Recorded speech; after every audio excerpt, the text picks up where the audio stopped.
Hi, and welcome to today's conversations on leadership, powered by Life University. I'm Dr. Gilles LaMarche, your host. And as you know, I start every episode with choosing a leadership quote for the week that I believe is linked to the guest that we have. And this quote is from Vince Lombardi, and you'll understand once you meet this guest that it really speaks to who he is as a man of character. The quote is, "The difference between a successful person and others is not a lack of strength. It's not a lack of knowledge, but rather a lack of will." You'll discover that this man has strength. This man has knowledge, a lot of knowledge. And this man has will, because he's actually chosen to overcome all sorts of trials and tribulations because he chose to speak the truth and continues to speak the truth. He has been a friend of mine for a few years already. He is a board-certified cardiologist who uses nutrition, lifestyle changes, and supplements to prevent and to treat disease. After 10 years performing angiograms as a traditional cardiologist, putting in pacemakers and other cardiac procedures, Dr. Jack Wolfson started Wolfson Integrative Cardiology, and he started that in 2012 to offer patients the ultimate in holistic healthcare. Together with his wife, Dr. Heather Wolfson, a chiropractor, they are the Doctors Wolfson. Their website, thedoctorswolfson.com, is an excellent resource for holistic health and lifestyle information, and I can vouch for that because I've been there. Dr. Jack Wolfson, thanks so much for joining me today. It's a pleasure to have you and to have an opportunity to ask you a few questions and to have you share your knowledge, your expertise, and your passion with our audience.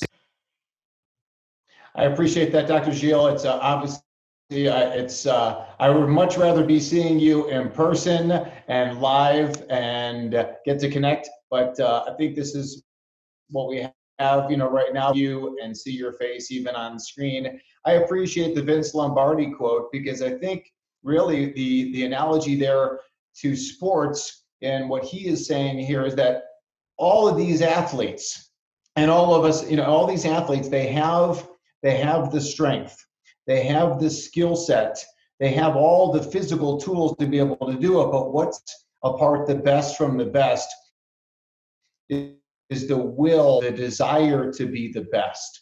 And in my history, obviously, as a conventional cardiologist, I deal, again, these are brilliant men and women that get to the top of the cardiology field. But what made me separate from a lot of them, again, was the will and the desire and the understanding out there. There's something different out there, and to be able to gravitate towards that and accept the truth out there. There is a better way out there, and some cardiologists have made that switch over. There's a handful of us, but again, most are still stuck inside of that model. And I think that what I would say, as far as being a leader and trying to get people again to become better than what they are, is to again embrace change, embrace a new paradigm, letting go of old bad habits, again just celebrating the new and what we can do. And I know that when you chose to change your focus, change your direction, and go from a traditional cardiologist into more of a holistic cardiologist, I mean, you took a lot of flack. You took flack in the media for stating your positions. You took flack from your colleagues. I mean, there are some people who basically pushed you away and pushed you out of their life, even though you thought they were good friends. And so you've maintained that will, and with that will, you've forged forward, and you've made great relationships with all sorts of other people, and you're offering like fantastic service. What did it take for you to stay focused on that leadership path of bringing true healthcare to your practice members? Yeah, I mean, really, it took a lot of it was that determination to do better, to make a difference. And I think a lot of cardiologists know that there's a better way. They know that all they're doing is recommending pharmaceuticals, that they're doing a lot of surgeries.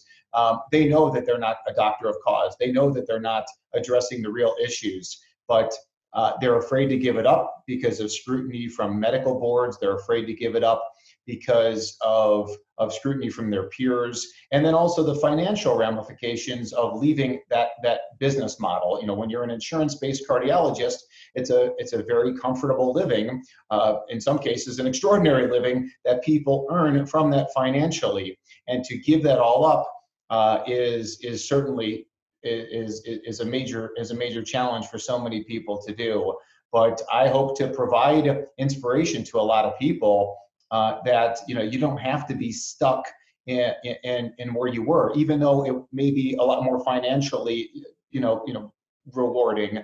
But as far as spiritually, personally, emotionally, mentally, everything seems to get better, obviously, when you do the right thing, when you do what is true to you, true to your purpose.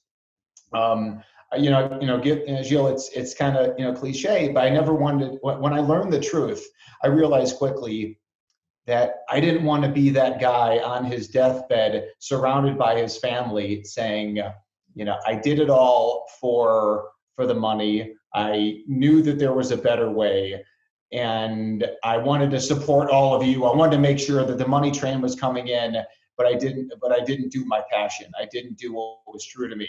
I said, you know what? I want to be the guy surrounded by family and friends at the very end, and to be able to say, I did things the right way and I made a difference. Mm-hmm. And that's what was so important for me. And you're making a wonderful difference. A question for you. How do you explore and take into consideration how the work that you do helps lift people up in our society, and at the same time to ensure that there's no harm done to them? How do you contribute to that paradigm?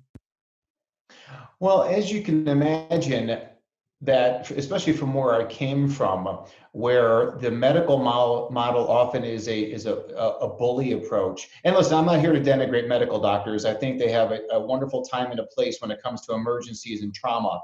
But I'm talking about the standard visit right now. What most people experience is almost like a bully approach, where it's a very short visit. Here is the prescriptions. Here is the surgeries, here's the testing that we're going to do. And it's not helping people find to the root cause of why they may be obese, or why they may have heart disease, or why they may have cancer, or why they may be depressed. We need to go after that root cause. And I think that what I'm able to do is to be able to give people a different perspective. I spend a lot of time with my patients and clients, and I offer them information, whether it's my book or on the website, to be able to, again, just look at things a little bit differently, and hopefully to really gain the ability to take care of themselves, to again take it back, and the ownership back into their hands, and say, no, there's something I can do about it. I don't have to rely on my traditional medical doctor. That the power to heal is within me, and by giving the body what it needs, taking away what the body doesn't need, that I can find resolution to my issues. And I think ultimately, like you said, as far as do no harm, that's exactly what we're practicing, is first do no harm, because we're always going to look at the cause. When you prescribe a pharmaceutical, when you do a surgical procedure, there's always the potential to harm. And again, opening up people's eyes to becoming, to becoming a healthier person. That's what my goal has always been from the beginning. That's a great goal. Years ago, I wrote a book called The Art of Responsibility, and one of the chapters in it was taking responsibility for your health. And I'm so happy to hear you say that. And I knew that that's the kind of doctor you are, is that you provide them with the knowledge and the tools for them to take responsibility. And in my opinion, that is true healthcare leadership. So I appreciate you taking that stance for sure. What's one of the biggest challenges that healthcare leaders have today?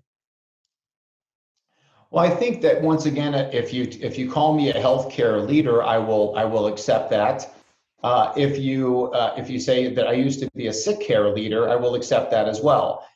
because again, I was the director of cardiac rehab and the chairman of the Department of Cardiology, internal medicine. So again, it's kind of like you're the leader of the sick care industry. So I'd rather be over on the natural and and wellness side. And I think obviously society is gravitating towards that very, very quickly, because a lot of the next generation, your children, my children, they want better. They saw the pharmaceuticals that their parents took, their grandparents took. They saw the sickness, and they don't want that.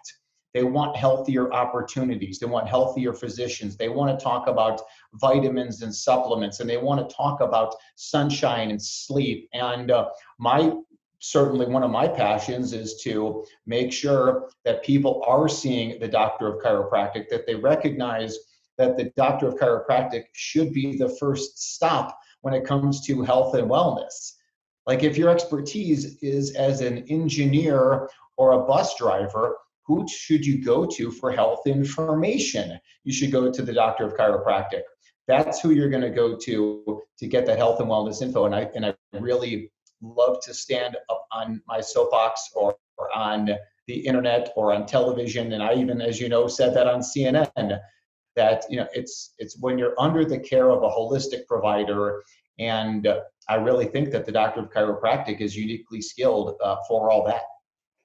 So what do you think that people could do to lead individuals to a higher level of health? So if someone is the president or CEO of a company with 100 employees, or someone is an owner of a small business with 10 employees, what can those people do to help lead their teams to a healthier life? And then what can a parent do? What would be some of your suggestions?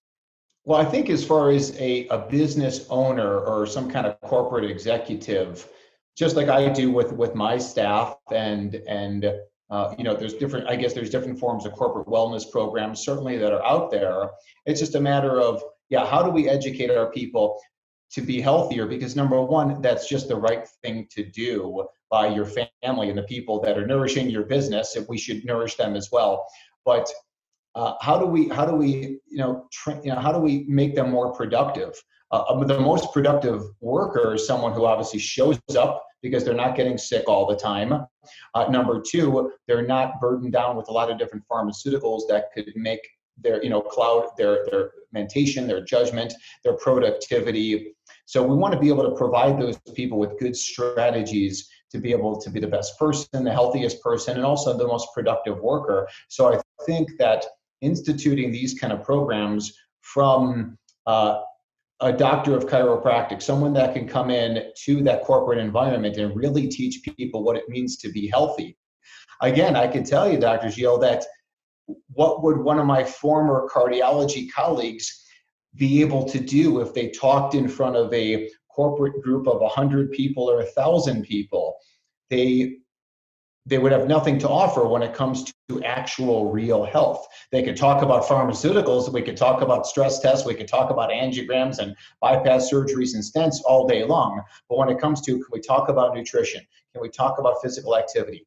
Can we talk about a healthy environment? Can we talk about sunshine, sleep, chiropractic care? Can we talk about how all these programs can be utilized for a healthier person, healthier worker? I think that's really key. And then the second part of your question regarding what can parents do, being a good parent, and probably for a corporate executive as well, starts from talking the talk and walking the walk. So as far as a parent, I don't tell my kids not to eat cookies, cupcakes, and ice cream. And while I do the opposite, I lead by example. And we bring in the healthy foods. We embrace the outdoors. We all go to sleep on time.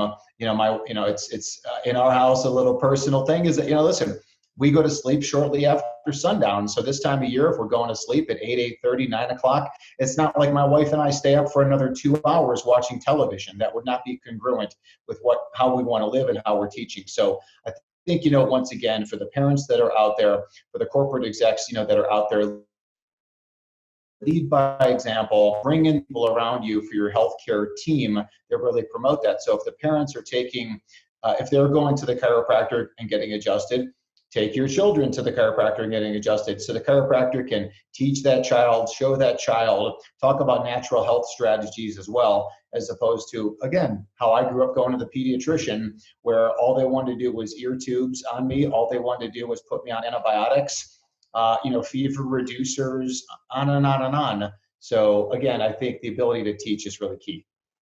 That's actually a great point, because leading by example really is key to creating a really, really vibrant lifestyle and to create a vibrant community. I know that early on when I was introduced to you, I mentioned the doctorswolfson.com. So THEDRSWOLFSON.com is a great resource for people to learn more. And certainly your book, The Paleo Cardiologist, I read 5 years ago, maybe 4 or 5 years ago, is a great resource. What are some of the resources that you offer your patients that you could offer our listeners today for them to get really good information so that they can make wise decisions and be leaders in their own health and in that of their family and that of their employees when we're talking to business owners or presidents, CEOs of companies? Yeah, my book is available. Actually, you can go to freeheartbook.com, freeheartbook.com, and the book is available there for free. All you do is pay shipping and handling on the book. So I think the book, not only is it about heart health, but it is about total health and wellness. We got 17 chapters in there, 300 references that are in there. So what I like to see a corporate executive get 100 copies of my book and distribute that to all of his or her employees. Do I think that's great? Yes. Do I think there's a lot of other books that somebody could do as well? For sure.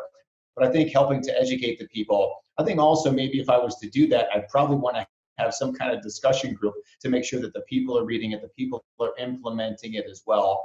Obviously, all my employees, when I hire them, they have to read my book. So I think, once again,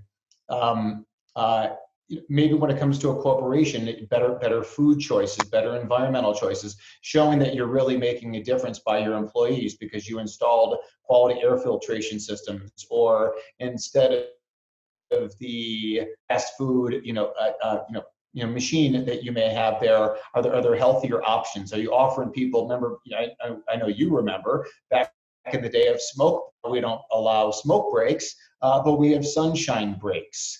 Or we allow people, again, to embrace that healthier lifestyle. Because again, I think it will be very, very rewarding for the corporate executive, the business itself, when people are staying healthy. And healthcare expenses are such a monumental part of any corporation that to be able to, by tremendous amounts, by getting people on the path to health and wellness, I think is the answer.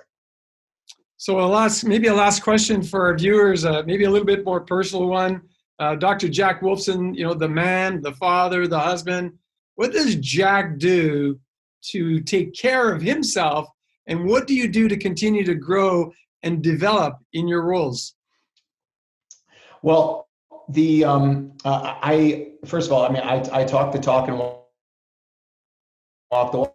So I do food, I do go to sleep on time, I do get sunshine whenever possible, I am physically active and outdoors, we keep our chemical burden low. So all the things that I talk about, we truly preach, and I would certainly tell people to continue to do that.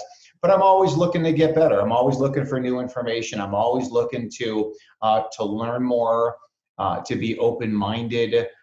Again, if I tell people to go get chiropractic care, I get chiropractic care. I see holistic providers. Again, that kind of thing that I do, I think is very important. And then I think I also try and be a mentor to not only to my patients, I mentor them individually in their health when people come out from all over the world to Arizona, but I'm doing a lot of virtual consulting with people as well. Another one of my passions is to train the doctors in holistic heart health so they can share that with the world.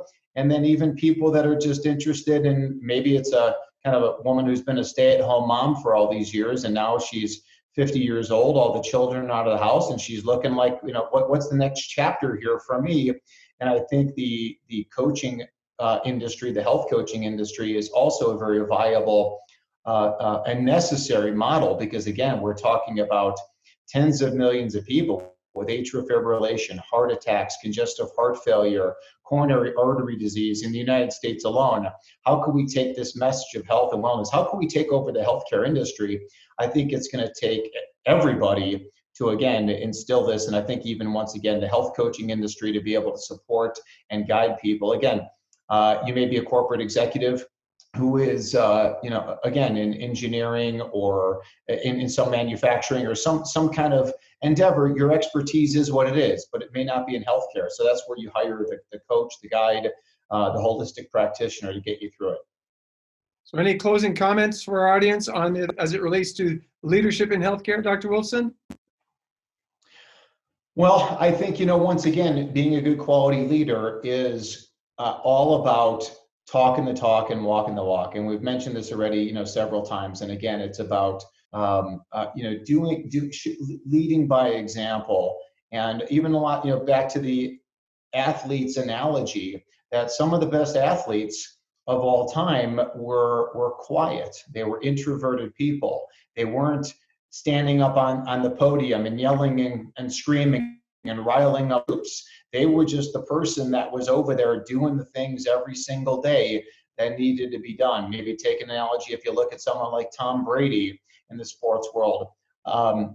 He's someone who he leads by example. He shows up, he studies, he's prepared, he's eating healthy, he's living that life. And I think he's a model, as well. And I think, again, you could take that into a lot of different fields where, again, people are trying to really show, being a leader of the family, again, to inspire the children to lead by example. And then that's all they're going to know. Like, my children only know organic food, the lifestyle, going to the doctor of chiropractic. They've never taken a pharmaceutical. They've never ever been to a medical doctor. They've never, again, so it's, it's just, and it's so nice and gratifying to be able to start when they're really, really young. So their entire life, that's all they know is the right way.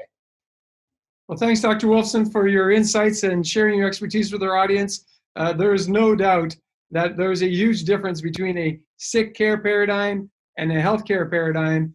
And at this point in history, people want to understand healthcare more than ever. So again, thedoctorswolfson.com, thedoctorswolfson.com is where you can get some great resources. And if you ever need a phenomenal, absolutely the world's best natural cardiologist, he's your man, Dr. Jack Wolfson. Jack, thanks so much for joining us today. Thank you for having me on, Dr. Gilles. I appreciate it. Appreciate you, buddy.